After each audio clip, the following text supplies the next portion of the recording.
Bienvenidos a un nuevo video. Te saluda con mucho gusto el profesor Geomani. Hola alumnos y alumnas, ¿qué tal? Bienvenidos al resumen de hoy. Asignatura Ciencias Naturales. Valoro la riqueza natural. Aprendizaje esperado. Compara las características básicas de los diversos ecosistemas del país para valorar nuestra riqueza natural. Énfasis: valorar la riqueza natural de México. En sesiones anteriores observamos algunos ecosistemas de nuestro país, sus características principales, así como ejemplos de plantas y animales que en ellos habitan. También vimos más acerca de los ecosistemas terrestres y acuáticos y lo importante para mantener un equilibrio en la vida de la Tierra. ¿Qué entendemos entonces por riqueza natural?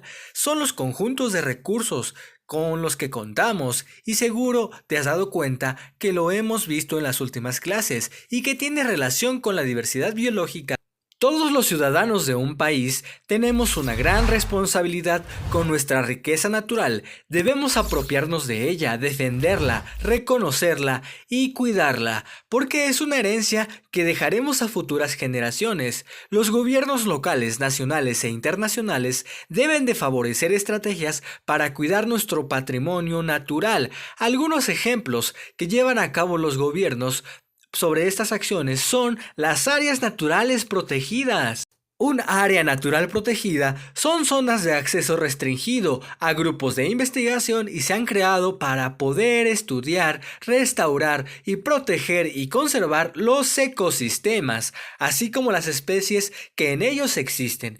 Es muy bueno que exista este tipo de estrategias para el cuidado de la riqueza natural y que los gobiernos de varios países estén trabajando de manera conjunta para cuidar la riqueza natural del planeta. ¿Y tú cómo podrías participar en su cuidado? Hay mucho que hacer. Respeta la vida de los seres vivos, reduce las emisiones de dióxido de carbono, usa bicicleta o transporte público, aplica las 5 Rs. Utiliza adecuadamente el agua y la energía eléctrica, participa en acciones, jornadas y programas de reforestación, adopta un área verde o un árbol cercano a tu casa, crea un jardín, cultiva plantas de tu región, utiliza fertilizantes orgánicos para su cuidado, evita el uso de insecticidas, prefiere como mascotas a perros y gatos en lugar de comprarlos. Puedes mejor adoptarlos. No tires ningún tipo de residuos en el medio ambiente. No arrojes residuos y productos químicos al drenaje o a las aguas de los ríos y de los lagos. Recuerda que cuidar la riqueza natural de nuestro país es una tarea de todos y de todas. Asignatura Historia. El Porfiriato, la llegada de nuevos inventos, aprendizaje esperado, reconocer el papel de la inversión extranjera y el desarrollo económico, científico y tecnológico durante el Porfiriato. Énfasis: el Porfiriato, estabilidad, desarrollo económico e inversión extranjera. Hoy vamos a reconocer la importancia de la inversión extranjera y el desarrollo económico para que en México hubiera avances científicos y tecnológicos en la época del Porfiriato.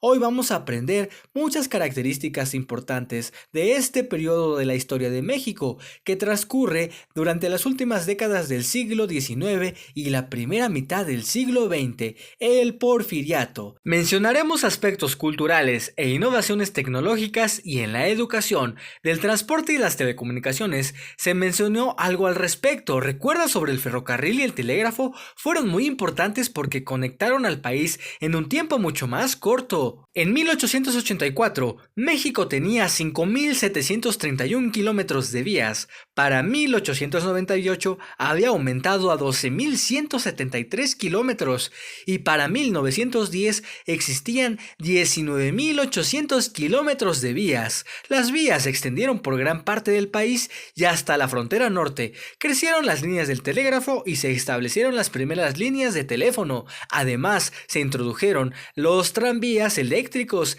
En las primeras rutas estuvieron Ciudad de México, Tacubaya, y en el norte, Torreón, Lerdo. Para el régimen de Porfirio Díaz, entregar concesiones de vías férreas, minas, fábricas y otras industrias a extranjeros, ya que los inversionistas vieran con buenos ojos a México y quisieran invertir más en el gobierno de Díaz. De esta forma, ninguno de esos países amenazaba con invadir a México porque afectaría las inversiones de los demás. Durante el Porfiriato se construyeron mercados modernos como el Mercado Hidalgo en Guanajuato y el González Ortega en Zacatecas. También se destacaron grandes obras urbanas. Se construye el Gran Canal del Desagüe, que sacaba el agua del drenaje y lluvia de la Ciudad de México hacia el Valle del Mezquital, y esto redujo las inundaciones. Se amplió la ciudad de Veracruz ganándole 400 metros al terreno del mar, con una nueva bahía artificial donde se edificó un puerto moderno. También Teotihuacán, en el actual Estado de México, fue excavado y ahora podía disfrutarse. También hubo nuevas formas de entretenerse y en ellas están el cine y el fonógrafo. Para 1855 hubo una gran expansión del uso de las bicicletas. El primer automóvil llega en 1895 y los globos y los aeroplanos para 1910.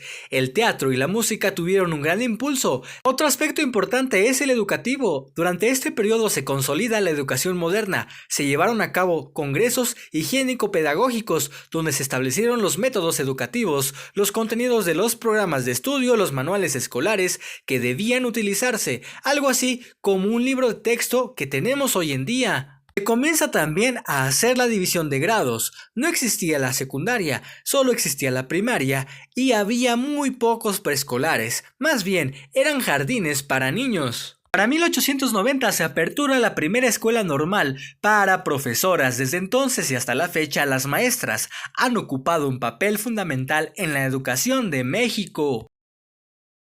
Asignatura Español. Elaboro mapas conceptuales y cuadros sinópticos. Aprendizaje esperado. Elabora cuadros sinópticos y mapas conceptuales para resumir información. Énfasis. Organización de la información de acuerdo con las categorías establecidas en mapas conceptuales o cuadros sinópticos. En pantalla estamos observando información de tu libro de texto de quinto año de la página 158.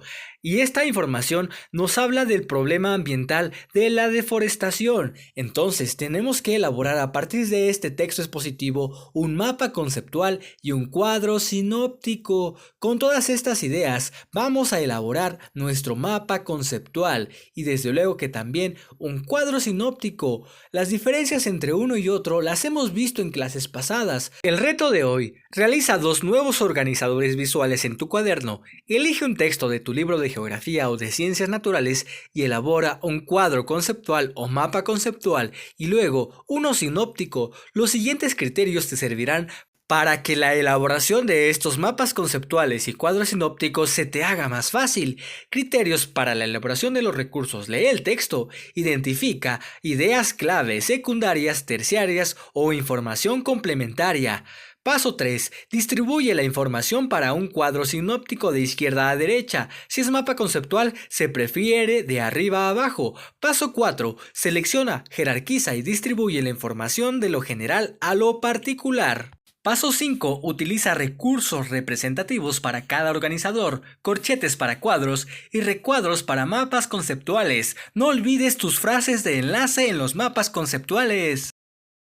Asignatura Matemáticas. La feria del tamal. Aprendizaje esperado. Aplica un factor constante de proporcionalidad, entero y pequeño, para obtener valores faltantes en una relación de proporcionalidad con magnitudes de la misma naturaleza. Identificar el factor constante de proporcionalidad al completar una tabla. Hoy vamos a identificar el factor constante en una proporción para completar tablas.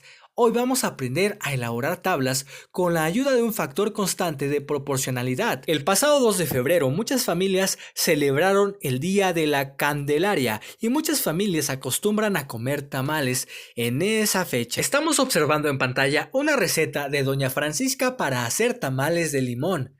Y Lucía quiere elaborar tamales para su familia, pero 10 porciones no le son suficientes. Ella quiere el doble para que en vez de 10 tamales existan 10.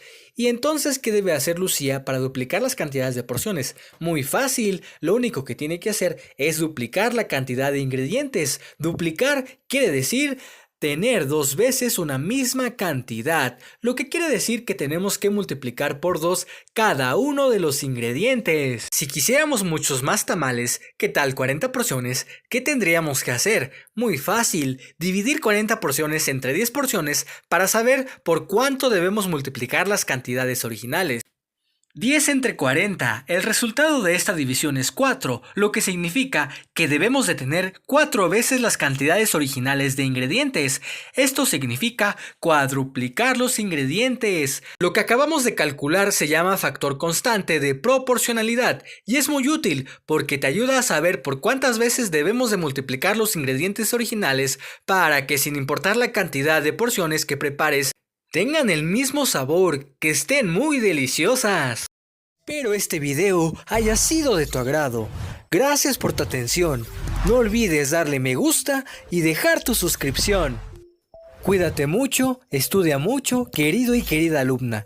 ¡Hasta la próxima!